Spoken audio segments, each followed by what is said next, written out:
enfatiza cómo se tienen que considerar un conjunto de variables para asignar principalmente los recursos monetarios, ¿sí? Considerando no solamente las tasas de interés, que es un indicador de referencia, ¿no es cierto?, que representa el primer costo de oportunidad del dinero y que además tiene que tomar en cuenta en realidades como las nuestras lo que representa los tipos de cambio. En este caso no tendríamos mucho que preocuparnos sobre lo que representa la evolución de los tipos de cambio porque tenemos un régimen de tipo de cambio fijo. En cambio, en otras realidades necesariamente tienen que considerar cuál va a ser la evolución del tipo de cambio y por eso tiene sentido estudiar lo que representan los mercados spot y los mercados forward. Sí, hemos hecho una referencia casi introductoria que la vamos a rescatar después de que avancemos lo que representa este tema que es la paridad de las tasas de interés para comparar también cómo inciden en las decisiones de inversión que tienen estas dos variables tan solamente, pero esto ya es un ejemplo para que después ustedes puedan considerar todas las otras variables que inciden en las decisiones de los que deciden invertir y que ustedes van a tener que tomar en cuenta para asesorar o en su caso que se llama ofertar instrumentos de inversión, en definitiva, para que algunas personas decidan tener unos portafolios de inversión.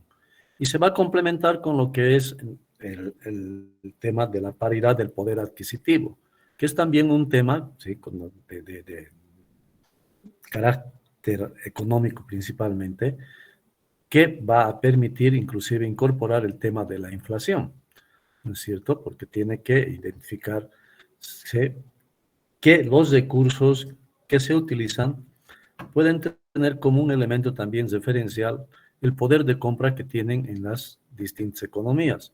Y ese poder de compra, considerando una moneda de referencia, va a estar va a estar influenciada, no incidir, influenciada por lo que significa las variaciones de los precios que son medidos a partir de lo que son los índices de precios generalmente al consumidor. Entonces, en esa línea vamos a tratar de que se comprenda, pero que tiene un carácter analítico fundamental este tema, por eso es que le vamos a dar más importancia y después, en términos operativos, vamos a poder, que se llama, incorporar lo que es la parte de los mercados spot y forward, que es el desarrollo del tema 7. ¿Ya? Entonces vamos a comenzar con lo que es la parte introductoria, ¿no es cierto? ¿Por qué? Porque tengo que después explicar los aspectos relacionados con el mercado de dinero y con el mercado de divisas. Son esos dos los mercados principales que hay que analizar. Obviamente, este análisis es para el caso de los países cuya moneda está en relación a lo que se conoce como la divisa, ¿no es cierto? Para un país como, por decir, Estados Unidos, que utiliza su propia moneda y esta también es utilizada como divisa en los distintos países, obviamente el análisis solamente tiene que considerar lo que representa su mercado de dinero, que obedece al mismo análisis que tiene que ver como cualquier mercado, donde la oferta y la demanda, ¿no es cierto?, está determinada precisamente en el caso del mercado de divisas, como hemos estudiado, por lo que es las exportaciones, que es una concepción que se llama modelizada. ¿Por qué? Porque todos los otros componentes de lo que es la balanza de pagos también inciden, ¿sí? Pero en el caso concreto de nuestro país, la balanza, la cuenta de capital, no tiene mayor importancia. ¿Por qué? Bueno, porque ya saben que este régimen, en definitiva, ha planteado ciertas políticas que ha determinado que la inversión extranjera no tenga ningún interés en ser parte de lo que representan los procesos de producción en nuestro país, excepto aquellos que ya son conocidos como los que caracterizan a nuestra estructura económica, que está la explotación de minerales, etcétera, pero que tampoco son significativos. Bueno, entonces voy a, que se llama, rescatar y explicar en base al contenido del texto, ¿sí? Y voy a complementar con las explicaciones considerando sea gráficos que están vinculados a lo que es los mercados de dinero y de divisas principalmente. ¿Ya? Bueno, entonces, comenzamos con este análisis.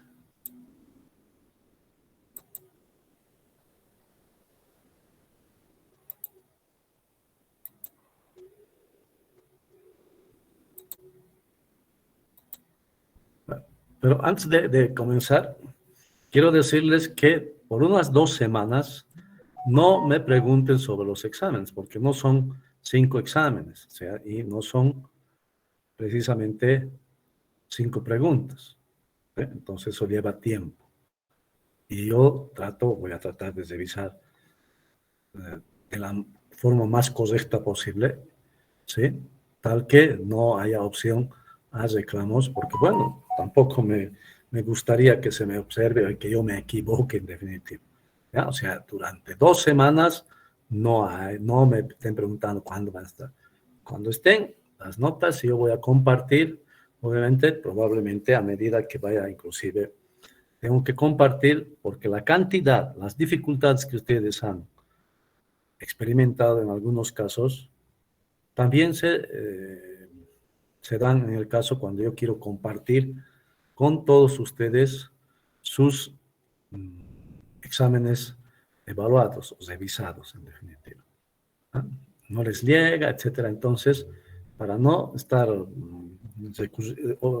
incurriendo en los mismos problemas, voy a tratar de enviar de 5 en 5 en 5 en 5 cuando los tengas revisados todos, pero, ¿ah? Bueno, pues la paridad de las tasas de interés, más allá de lo que representan los objetivos del aprendizaje, comienza con lo que es, en definitiva, un aspecto, un concepto que es de gran importancia en las finanzas internacionales, y son los portafolios de inversión. Ese es en realidad el ámbito de trabajo principal de los ingenieros financieros. Van a estar vinculados a lo que representan las tareas de asesoramiento u operación de inversiones, más allá de que también se amplíe con lo que significa la posibilidad de asesorar a empresas, etcétera. ¿Ya? Entonces, acá nosotros vamos a considerar el tipo de cambio de equilibrio a largo plazo. Está determinado por la oferta y la demanda de divisas que se deriva de la cuenta corriente, como hemos establecido, de la balanza de pagos. Miren, ahí está restringiendo a ese elemento. Sabemos que no es solamente eso, ¿sí? ¿No es cierto? Sino que también tiene que ver con, inclusive, que no hemos profundizado, aunque el texto muestra, ¿no es cierto?, sobre lo que es el gasto fiscal, en definitiva. En el corto plazo, sin embargo, el tipo de cambio depende de los movimientos de capital entre países. Esta concepción teórica de que en el largo plazo, eso sea una interpretación de la teoría microeconómica, en definitiva. ¿Sí? Se alcanza ese equilibrio en términos de que inclusive aquellos que invierten en la perspectiva de maximizar sus beneficios, no van a alcanzar beneficios positivos, sino se llega a un punto en el que los beneficios serían cero. Pero no concreto, que es en la cotidianidad y en el corto plazo, lo que ocurre es que hay, que se llama resultados positivos y negativos de los que participan de estos procesos de inversión, en definitiva. ¿Ya? Entonces, y en el caso de los países, tiene impactos en lo que representan las variables macroeconómicas, ¿sí? ¿No es cierto? Si nuestras exportaciones son inferiores a las importaciones, ¿qué es lo que va a ocurrir?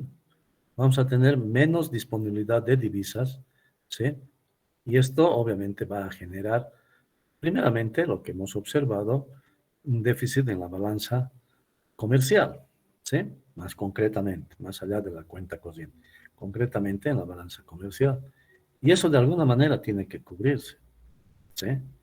Y bueno, ese papel, si es que es un régimen de tipo de cambio fijo, esa es la responsabilidad del Banco Central. Tiene que tomar los recaudos, ¿no? Y tratar de resolver el problema. Bueno, entonces, Lo que mueve los capitales a través de las fronteras es la rentabilidad relativa de los activos financieros denominados en diferentes monedas. Entonces, tenemos que ya comenzar a comprender qué significa la rentabilidad relativa. No es más que la comparación de tasas de interés que existen entre países y que tienen que ver con sus mercados de dinero, ¿sí? Pero esto, obviamente, ya se complejiza cuando la medición tiene que ver con una unidad, ¿no es cierto?, de moneda o una unidad monetaria que tiene que ser la que sirva para comparar. No vamos a comparar con las rentabilidades en bolivianos, con las rentabilidades en dólares en otro país, o en la peso argentino, etcétera. ¿Sí? No, tenemos que tener una unidad monetaria de referencia que sirva para comparar objetivamente cuánta es o cuál es el nivel de rentabilidad de las inversiones en cada uno de los mercados. Y esto implica considerar los tipos de cambio, pero no solamente presentes o spot, ¿sí? O al contado, como se dice, sino también al futuro o crédito. Y eso es ya un elemento que determina la existencia de mercados spot, perdón, forward, ¿sí? O sea que las entidades financieras comienzan a ofrecer este tipo de contratos o de instrumentos financieros, ¿sí? Y ellos hacen sus estimaciones también. Ya hemos explicado cuál es la ventaja de tener un mercado, digo, un instrumento forward cuando tenemos que tomar decisiones, por ejemplo, productivas. Y vamos a volver a explicar nuevamente. Entonces, esto es indudablemente suficiente que haya dos datos, ¿sí? Uno en términos del otro dato ya representan datos relativos, ¿sí? ¿Por qué? Porque permite comparar en definitiva. Según el enfoque de equilibrio de portafolios, eso es lo que hay que tener claro, ¿no es cierto? Concepto del portafolio como un conjunto de inversiones, pero que son nada más que la forma como se moviliza el principal recurso que es el monetario, ¿sí? Eso es clave. Los tipos de cambio se tratan como precios de activos financieros. Claro, y no es lo que se llama, no, también no hay donde perderse en definitiva, ¿sí? Que tiene que darse esa interpretación. ¿Mm? ¿Por qué? Porque en definitiva también la rentabilidad tiene que reflejarse en términos de lo que representa la moneda nacional, que implícitamente ya representa el mercado de esa moneda nacional como una alternativa de inversión. ¿Mm? Los inversionistas individuales e institucionales construyen portafolios con los instrumentos del mercado de dinero, los bonos y las acciones denominadas en diferentes monedas. Y hemos dicho que entre eso tienen que considerarse, ¿sí?, los bonos americanos y los bonos, los eurobonos, por ejemplo, sí, y sus particularidades y sus ventajas, etcétera. Todas esas cosas. Bueno, hay agentes o inversionistas individuales que se ocupan de participar en esos mercados, en definitiva. En el proceso de construcción de portafolios, sí, o sea, claro, está implícito. Los inversionistas pretenden obtener el mejor nivel de rendimiento para un grado de riesgo aceptable. O sea, esos dos elementos, rentabilidad y riesgo, son criterios que siempre van a estar presentes en las decisiones de los inversionistas. Y al mismo tiempo tratan de satisfacer las necesidades individuales, pero que están condicionadas a estos dos criterios, ¿sí? Uno podría decir, pero, claro, eso es el debate o el análisis que realizamos. Si ganar más no es una necesidad, ¿no? Pero puede ser que no sea tan básico como la necesidad de alimento, pero ya sabemos que un mayor nivel de renta va a permitir satisfacer de mejor forma las necesidades de alimento, en definitiva. Y habrá otros que tienen otro tipo de expectativas de volverse magnates, por ejemplo. Y no vamos a decir que esa va a ser una necesidad, pero hay que teorizar al respecto, bueno, que no lo vamos a hacer acá, sino los que nos ocupamos de la teoría económica en sustancia. El portafolio óptimo es un concepto dinámico, ¿sí? Bueno, pero primero tenemos que pensar qué entendemos por óptimo, jóvenes. A ver, hemos explicado y ahora también es posible explicar. ¿Qué entienden ustedes por óptimo? A ver. Claro, he recordado un apellido al recepcionar, voy a ver aquí, ¿sí? Que fue mi estudiante, creo. Los demás no me acuerdo, o sea, no sé quiénes han estudiado conmigo microeconomía uno, no sé. Digo microeconomía. Deberían recordar que hemos definido por óptimo.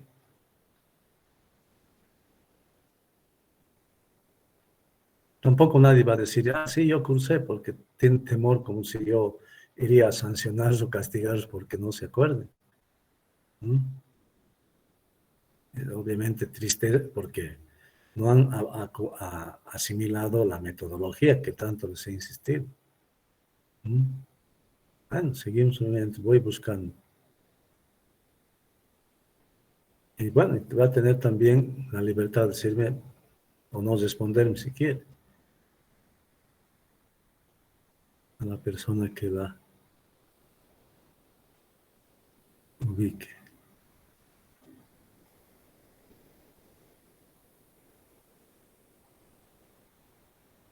No está en esta reunión, a ver, en esta otra.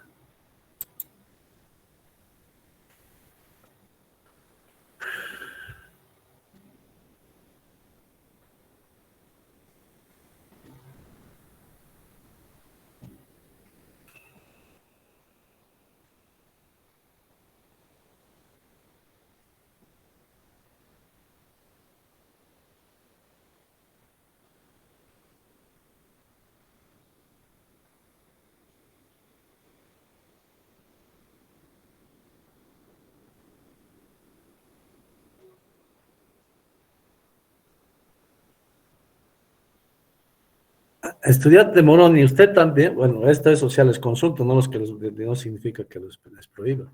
Usted también participa de las clases con dos aparatos. Ah, bueno, no, sino que es algo ya, o sea que cuando estuve haciendo control de asistencia en alguna materia, había alguien que tenía también con usted dos presencias. Y entonces yo, o sea, hay que reconocer, con la ignorancia en este campo, de que eliminaba uno y después me dice, ¿sabe qué? No he podido responderle porque de mi otro aparato es que me ha eliminado. Ah, lo siento, sí, o sea, entonces ya no cometo ese error, por eso le estaba, para ratificar y verificar si es así, no está, por eso he creado otro grupo, porque bueno, tengo que ser respetuoso de sus expectativas. ¿Mm?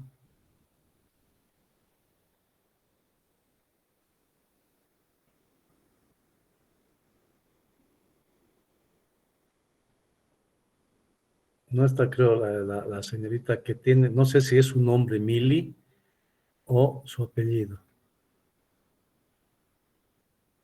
que recuerdo porque, bueno, no está, creo, en clase. Bueno, entonces, ¿qué entienden por óptimo, jóvenes? Hablando de portafolio licenciado, se refiere a materia que tiene que ver con inversión, ¿no? Sí, claro, Entonces sería el portafolio que está en riesgo y tiene mayor rendimiento. claro, pero, o sea, está bien, o sea, eso está claro, o sea, que uno va a buscar eso, ¿sí? Pero el portafolio óptimo, ¿qué va a representar? ¿Qué entiendo por óptimo? ¿Mm? Claro, o sea, obviamente está bien la explicación. Es un conjunto de instrumentos financieros, ¿no es cierto?, que en conjunto me van a permitir obtener la mayor rentabilidad con el menor riesgo, ¿sí o no? Pero aquí estamos diciendo que es un concepto dinámico, o sea, que eso va cambiando en definitiva. O sea, mi objetivo es que comiencen a entender el sentido de las palabras porque significan mucho en definitiva. Y cuando no comprendemos el sentido o el significado de estas palabras, entonces a veces solamente repetimos y no logramos explicar.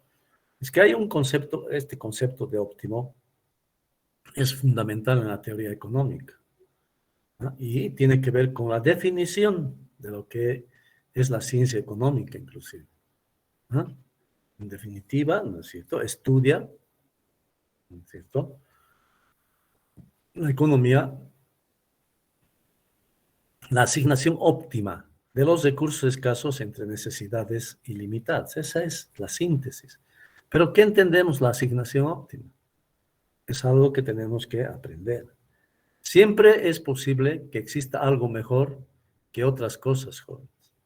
Aunque sea de manera transitoria, como estamos pensando que entonces tiene que ser de manera dinámica. En un momento, seguramente invertir comprando dólares será mejor que invertir depositando en el mercado de dinero, en una cuenta bancaria, jóvenes. ¿Ah? Entonces, siempre hay, o sea, es el tema. ¿Mm? Y ese es un concepto de la vida misma, jóvenes, en todos los ámbitos. Cuando han elegido una pareja, en ese contexto, seguramente les ha parecido, o estaban convencidos, si quieren también, que era la mejor pareja que podían alcanzar. Entonces, esos elementos jóvenes los planteamos desde la teoría económica como fundamentos en la materia de microeconomía, porque eso nos describe básicamente, jóvenes. Cuando digo básicamente, obviamente sin la complejidad que implica explicar, ¿sí? Es más complejo, o sea, en un conjunto, en un escenario en el que hay diversas alternativas de inversión y uno no analiza toda la complejidad que representa y nos centramos solamente en estos dos aspectos que son la rentabilidad y el riesgo. ¿Mm? Cuando de pronto ese riesgo tal vez está explicado por algunos aspectos que subyacen y que no nos explican en definitiva. Bueno, entonces ya sabemos que el óptimo es que existe la posibilidad de elegir en un momento en el tiempo un portafolio mejor o el mejor portafolio, que es un conjunto de instrumentos financieros, pero que no son para siempre, sino que al día siguiente es lo que ocurre pues con los mercados bursátiles o de valores jóvenes, con los mercados financieros, ¿sí? Que tienen una dinámica bastante intensa en definitiva. ¿Mm? Eso es, o sea, lo que tenemos que pensar. Entonces, esto se traduce en lo que va a representar precisamente el comportamiento macroeconómico de las economías. ¿Por qué? Porque no los instrumentos financieros no se restringen o están encerrados en un solo territorio o una sola economía. No, con la globalización eso ya se ha internalizado. Es más, antes también, o sea, la gente siempre estaba en la perspectiva de una mejor alternativa de inversión. Y entonces eso es óptimo, ¿no? En la medida en que cambian las condiciones, las expectativas y los objetivos de los administradores de portafolios, porque pueden haber, ¿sí? Estos tienen que cambiar su composición, o sea, sí, venderán, ¿no? Por eso tiene ese carácter, o sea, es una economía de libre mercado, en definitiva, en que uno vende porque dice, no estoy ganando tanto como podría ganar si invierto en este otro. ¿Mm? O sea, esa dinámica está explicada por las rentabilidades y obviamente también por los riesgos. ¿Mm? El reajuste constante de los portafolios internacionales genera movimiento de capital a través de las fronteras. Ya está, ¿no es cierto? Por eso el enfoque del equilibrio de portafolios, que va a ser distinto de lo que representa el enfoque que hemos analizado sobre lo que representa la balanza de pagos, jóvenes.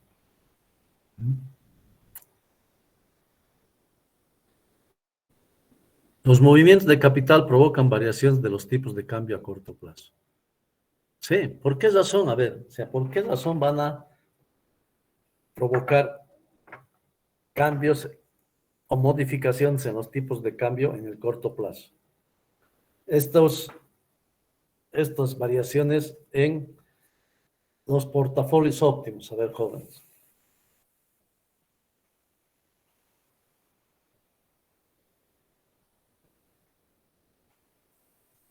Queremos que ustedes vayan construyendo un conocimiento basado en la comprensión de los hechos, jóvenes.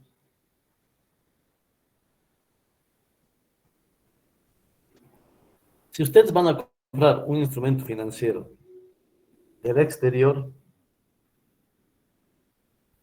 ¿en qué moneda van a comprar? ¿En dólar? ¿Habrá instrumentos financieros en el exterior que venden en Bolivia, no? No. A ver, ¿ustedes creen, o sea, que de verdad el dólar cumple el papel de moneda vehicular?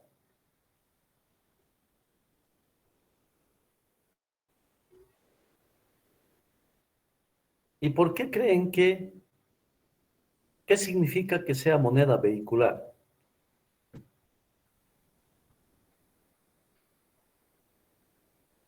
Y esto es, o sea, jóvenes, o sea, esto permite identificar dónde están las deficiencias del proceso de enseñanza-aprendizaje y lo que representa la construcción del conocimiento de parte de ustedes, ¿no? Y entonces es una caracterización que se realiza para una moneda, ¿no es cierto?, que es también además el resultado de la comprensión que se debería tener sobre las funciones del dinero o de la moneda en definitiva. ¿Cuáles son las funciones del dinero?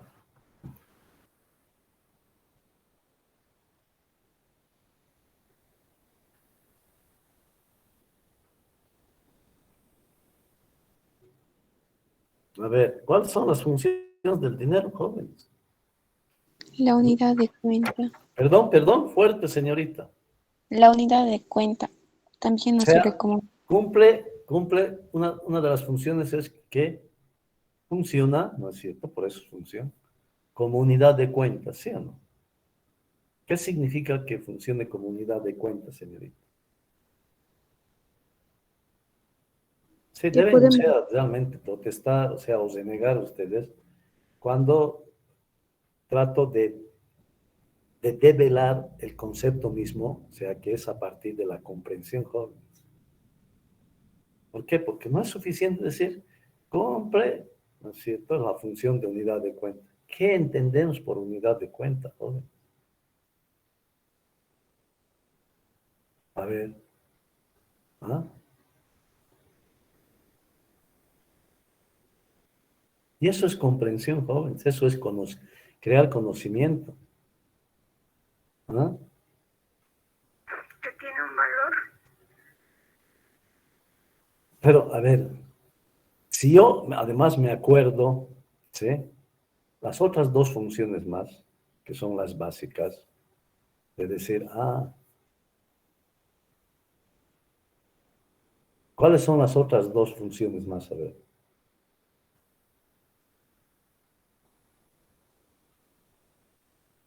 Unidad de cuenta. Pero ya he dicho, unidad de cuenta. La otra, ¿cuál es? también es un medio de pago que nos Medio de ayuda cambio, a depósito de valor y medio de medio cambio. de cambio y reserva de valor, ¿sí o no? ¿Ah? Pero ahora, cuando digo medio de cambio, ¿qué nos permite para que se llevar adelante el intercambio de mercancías distintas, en definitiva? ¿Sí? Que era la dificultad que se identificaba, siquiera para matizar las clases en economía monetaria deberían comentarles esto que es parte de la historia, joven, sin necesidad de cronología ni nada de eso, ¿no? O sea, de decir, esta fecha, no, joven, antes de lo que representa, ¿no es cierto?, una economía monetizada o monetarizada, no es que no había intercambios, jóvenes, había intercambios, pero eran mercancías por mercancías, en definitiva, ¿sí? No estaban mediadas por la mercancía denominada dinero. ¿Ah? Entonces, ¿cuáles eran las dificultades que se describe así? ¿Y por qué razón no es posible? Claro, pueden surgir nuevas formas, como por ejemplo las criptomonedas que están surgiendo, ¿no es cierto? Pero que además son un instrumento de especulación también, jóvenes. Claro, habrán algunos que digan, bueno, ahí voy a reservar.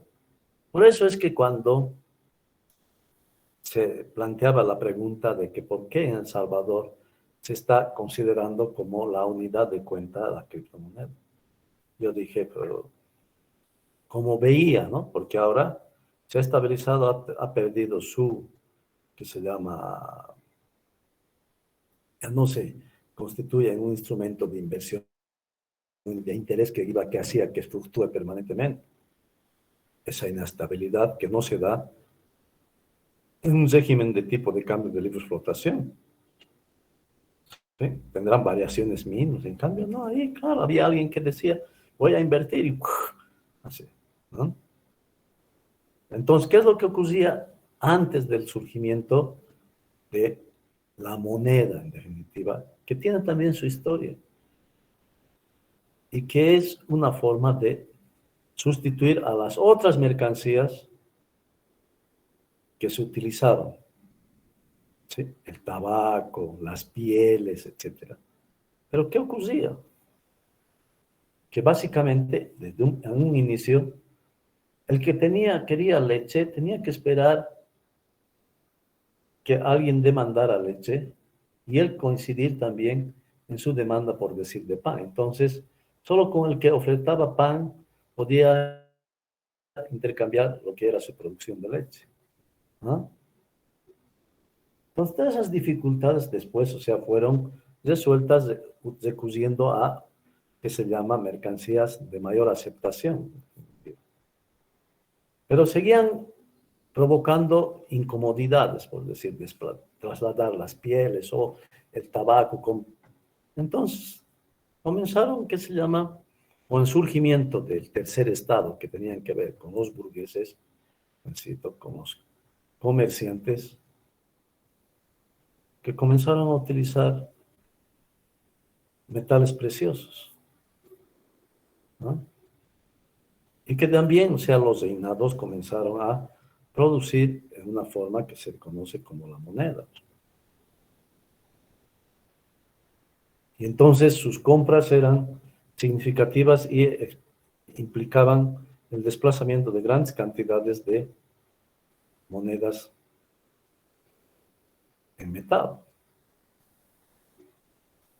Y que a veces no se concluían las transacciones y entonces, ¿qué es lo que hacían? Dejaban en depósito en los principales usuarios de estos metales preciosos, que eran los orfebres, ¿sí? Y obvio, pues, la previsión les obligó a decir, a ver, aquí anotar lo que te estoy dejando en términos de unidades y de pesos, ¿no? O sea, o de unidades de monedas, ¿listo? ¿Ah? Entonces, esos recibos, posteriormente, como era previsible, comenzaron a ser utilizados como medios de pagos. Decía, ¿sabes qué? Mira, yo detengo ese orfebre, me lo está agarrando 10 monedas de oro, ¿sí? Yo te debo a vos 5, ¿ya? Entonces, mira, te voy a dar un papelito para que vayas y le digas porque aquí está mi recibo de que tiene 10 monedas. Y entonces así surgió el papel moneda, joven. ¿Ah? Y entonces, para cumplir dos principales funciones, ¿Mm? Comenzó a hacer referencia, y además que estaba basado en la confianza, que es lo que tenemos que entender por fiducia, buena fe. ¿Ah? Entonces, claro, se presentaba como reserva de valor, ¿sí? Y entonces, si daban por el recibito era por una moneda, representaba una unidad de cuentas. Entonces, ese recibito, como es un boliviano, por ejemplo, es pues un- la unidad por la cual se pueden cambiar o por la cantidad de las cuales se pueden cambiar las distintas mercancías, ¿sí?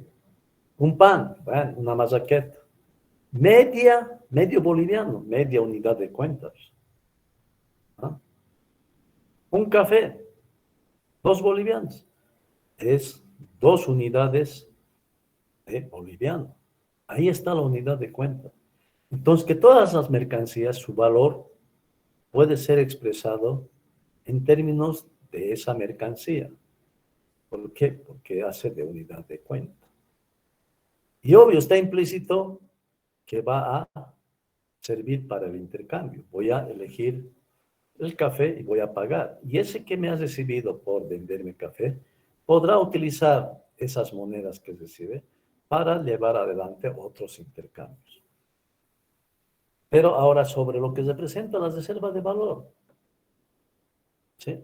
Un tiempo, bueno, pues eran ciertos productos. A ver, por decir, los bienes o los productos perecibles. No pueden, pues, ser unidad que se llama de reserva de valor, ¿sí o no? La leche al día siguiente se corta y se descompone, ¿sí o no? ¿No?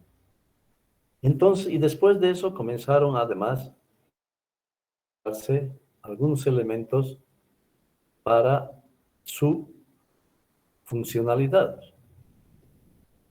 ¿no es cierto? ¿Por qué ventaja ustedes le encuentran a la tarjeta de débito o de crédito respecto de el dinero en sí? A ver.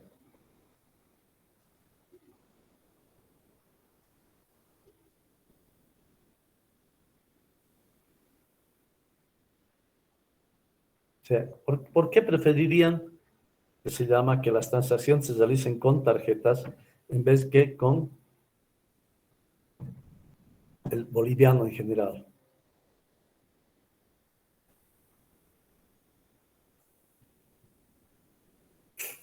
porque puede ser más seguro que poder ahora que queda nada, estar más seguros, digamos. Bueno, pero todo eso, jóvenes, se denomina comodidad. ¿Ah? Si tendría que pagar 1 millón de bolivianos, ¿qué tendría que hacer? Eso que tiene su preocupación de que haga. Claro, obviamente que si se enteran de que usted tiene, o sea, una cantidad de ese dinero, tal vez lo pueden asaltar y decir, bueno, secuestrar, no asaltar, secuestrar y llevarlos a un cajero y decirle, ahora saque, y si no, ¿sí o no? ¿Mm? Claro, porque los delincuentes tampoco no trabajan al azar, jóvenes. Hacen trabajo de investigación también. ¿Ah? Bueno, pero es la posibilidad de recurrir a lo que representa ese sistema, de pagar si quiero que debo 10 pesos, 10 pesos, si debo 1,000 pesos, 1,000 pesos, con esa tarjetita. Por eso se habla de cuasi dinero, inclusive esas cosas, ¿no?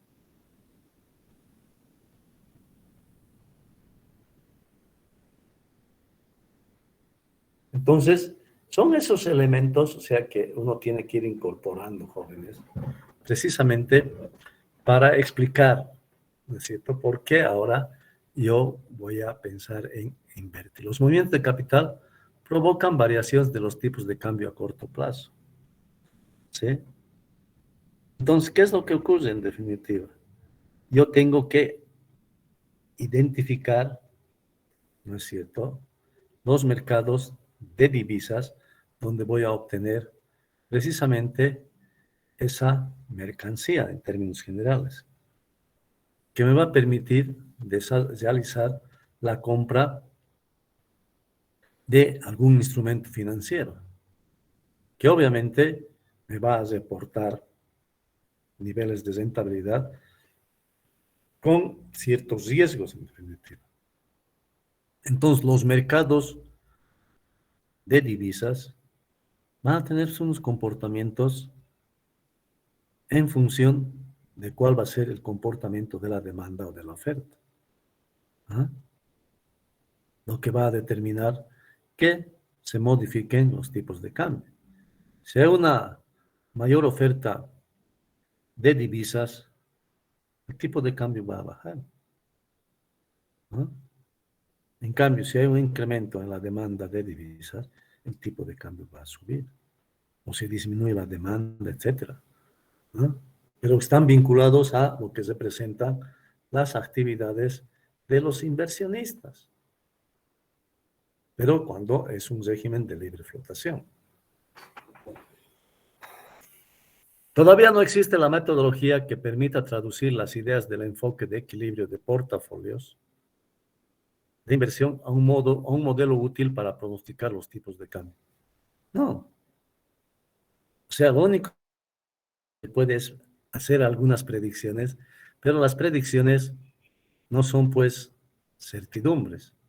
Son estimaciones que uno realiza y dice, sí, creo que se va a comportar así, y puedes recurrir a los dos enfoques, ¿sí? El enfoque fundamental o el enfoque técnico, en definitiva. ¿Mm? Pero no hay, pues, coincidencia ¿sí?, en el comportamiento o en las decisiones de todos los agentes económicos. Entonces, no hay posibilidad de establecer, sí, uno toma sus recaudos cuando tiene alguna obligación en dólares y contratará, pues, un instrumento forward que vamos a explicar o explicamos diciendo de que, ¿cuál es la ventaja de contratar un instrumento forward? Tenemos un dato, perdón, un momentito.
disculpas, ¿no?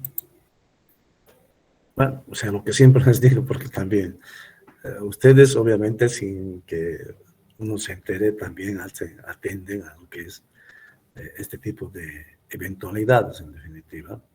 En el caso mío, que se llama, tengo que suspender porque, bueno, son conversaciones privadas, por lo cual les pido disculpas. Bueno, entonces, estos elementos están orientados a esto que hemos estado insistiendo, jóvenes, ¿no? Es obvio que si hay un mayor interés por una mercancía en particular, ¿qué es lo que vamos a entender? Que la demanda va a aumentar, ¿sí? O sea, esa mecánica, si quieren, que nosotros decimos lógica, de cualquier mercado es la misma, excepto en algunas circunstancias que tienen carácter paradójico, en definitiva, que no replican o no ratifican el concepto, por ejemplo, de la ley de la demanda. Perdón, y en el caso de la oferta también, pero ya son extensiones, en definitiva. En el caso de la ley de la demanda dice que hay una relación inversa entre cantidades y precios. ¿Sí? O sea, cuando el precio es la variable independiente, pero cuando el precio es la variable dependiente, no siempre se replica eso. Entonces, ese es el aspecto que tratamos de modificar, que no se tenga una comprensión mecanicista de las cosas, ¿sí? No, sino una comprensión analítica. Y eso estamos pensando, por eso hemos hablado de lo que representa las tres funciones, ¿sí? Porque si no serviría para nada, ¿no es cierto?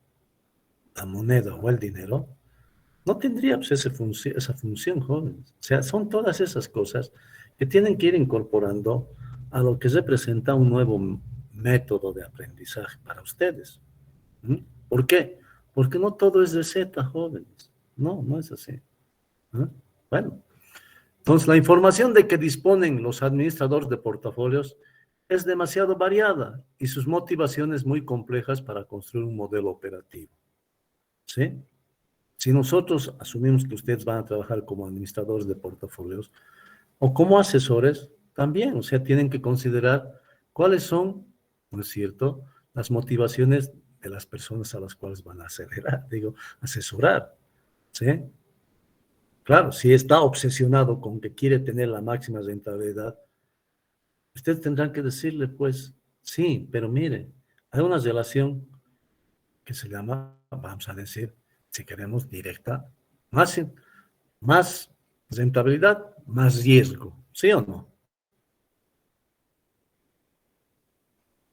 Porque si hubiese esa situación en la que más rentabilidad, menos riesgo, sería pues una situación excepcional que todos quisiéramos invertir, ¿sí o no?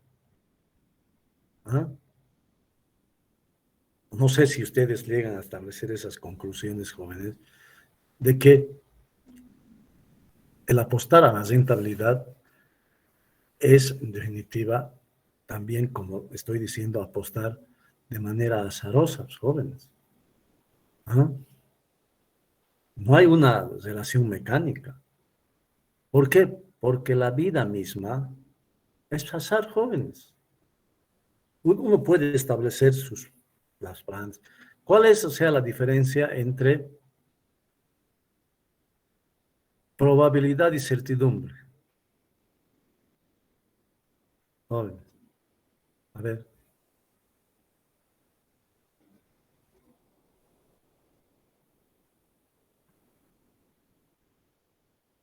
Certidumbre de que sí o sí va a ocurrir, pero ¿en qué cosa podemos nosotros pensar?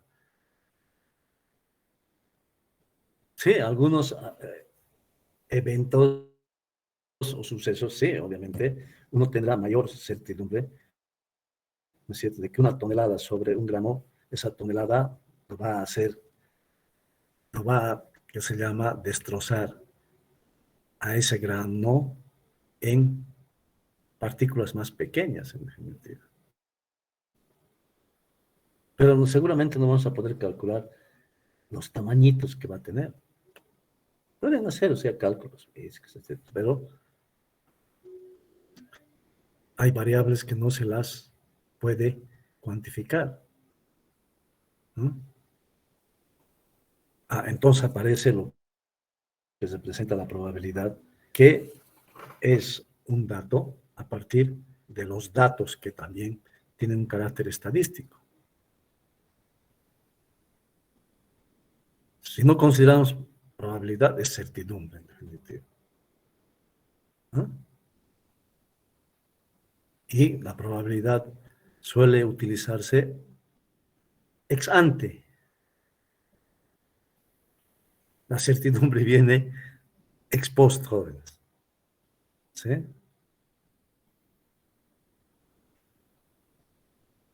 En términos de vida también. Sí, si yo tengo una vida que se llama ordenada y sana, puedo vivir, o sea, hasta uno optimista hasta los 80 años. Sí. A los 60 años se murió certidumbre de que no llegó, jóvenes. ¿No? Entonces, estas cosas tienen que considerar. ¿Mm?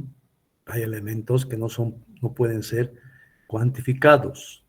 Se pueden considerar, inclusive, que pueda ocurrir, o sea, pero desde un punto de vista cualitativo, no cuantitativo. Entonces, un enfoque parcial que se limita solo al análisis de la demanda y la oferta de instrumentos del mercado de dinero, denominados en diferentes monedas, se llama paridad de las tasas de interés. ¿Sí? Aquí está. O sea, está diciendo lo que nosotros estudiamos en economía, que tiene que ver con el análisis del equilibrio parcial, que está centrado en lo que representa solo el mercado de dinero. Pero nosotros también estudiamos de manera que se llama teórica el análisis de equilibrio general. Y entonces, si yo ya considero el mercado de dinero y también el mercado de divisas, ya tengo una comprensión de lo que es un análisis de equilibrio general. Porque un mercado incide en otro, pero ya hemos dicho, en una economía del país que no utiliza, que utiliza como divisa la moneda de otro país. En cambio, en el caso de Estados Unidos, no tiene un mercado de divisas. ¿O ustedes creen que tiene?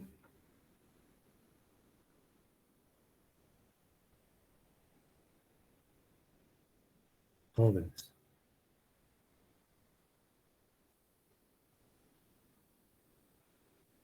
No tiene un mercado de divisas.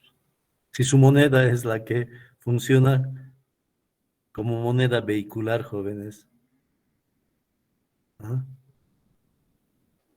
O sea, la mayor o menor cantidad de demanda del dólar afecta directamente a qué mercado, jóvenes.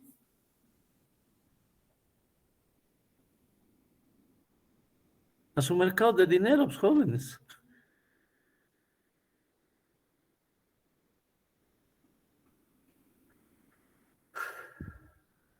Este enfoque es totalmente operativo, pero su aplicación se limita a monedas de unos cuantos países que cumplen con un conjunto de condiciones.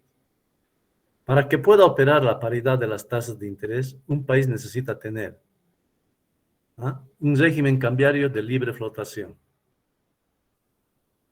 Claro, nosotros vamos a estudiar esto, no porque se aplique aquí en nuestro país, jóvenes.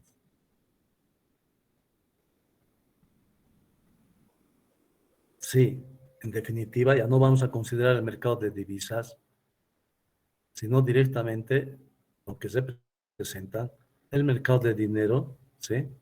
Considerando acá, inclusive, la rentabilidad en pesos, en bolivianos, perdón, y también en dólares, porque hay esas ofertas del sistema financiero, del sistema bancario, ¿sí o no?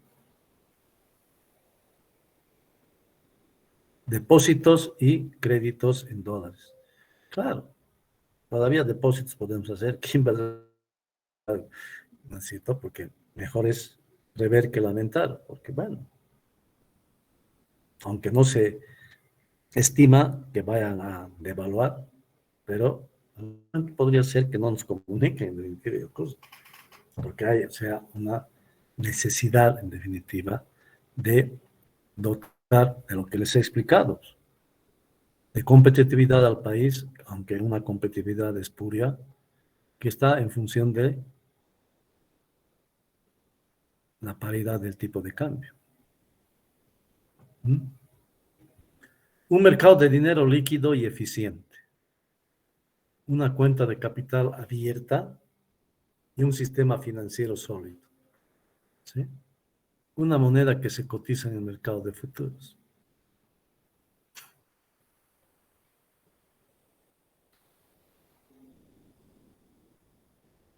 Según el enfoque de activos financieros, el tipo de cambio depende de los movimientos internacionales de capital que busca el mayor rendimiento por unidad de riesgo. ¿Mm? Claro. O sea que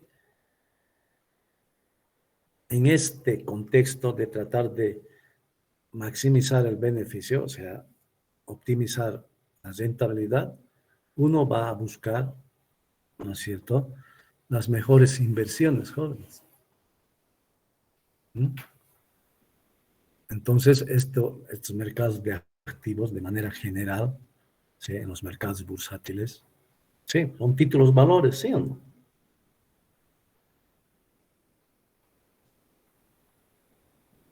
O activos, así en términos generales, porque ya hemos dicho, ¿cuál es el más líquido de los activos, joven?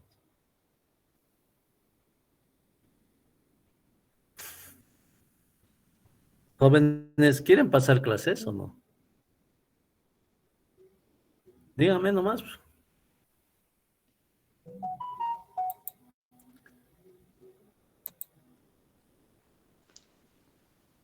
El activo más líquido es el disponible, billetes y monedas.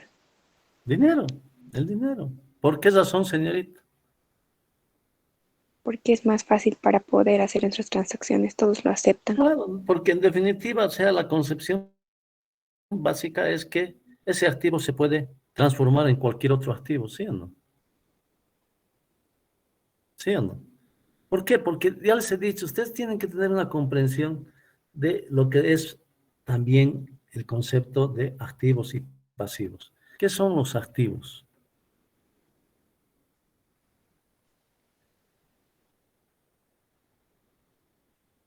Jóvenes, cuando hemos identificado qué es asumir una posición que no he preguntado, posición larga y una posición corta, ¿qué hemos dicho, jóvenes? Que uno tenía la obligación y el otro el derecho. ¿Cuál es la obligación?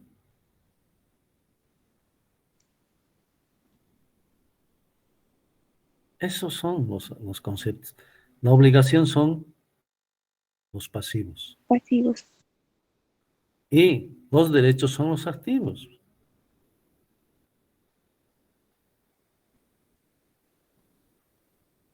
Y entonces, si yo quiero comprarme una prenda, bueno, pues, ¿con qué voy a ir? Con el más líquido de los activos, el dinero.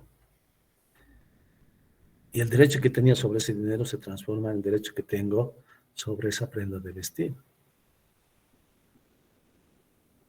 ¿Ah?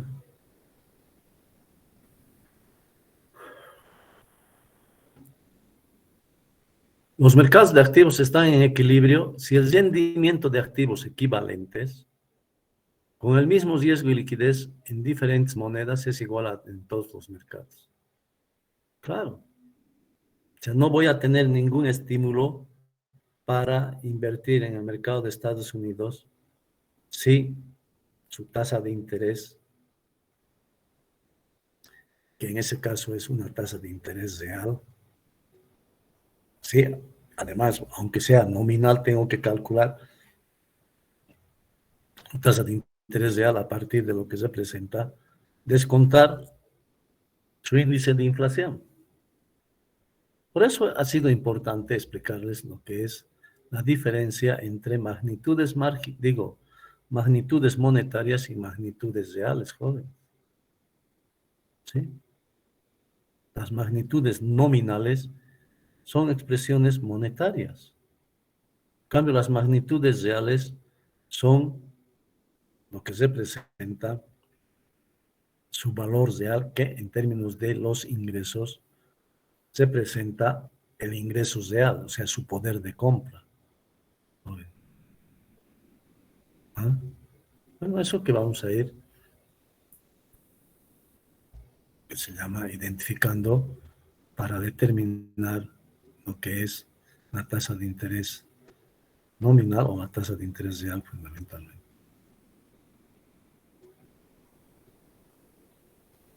Para que sean comparables todos los rendimientos, deben expresarse en términos de la misma moneda. Por eso es que vamos a utilizar el dólar. ¿Vale?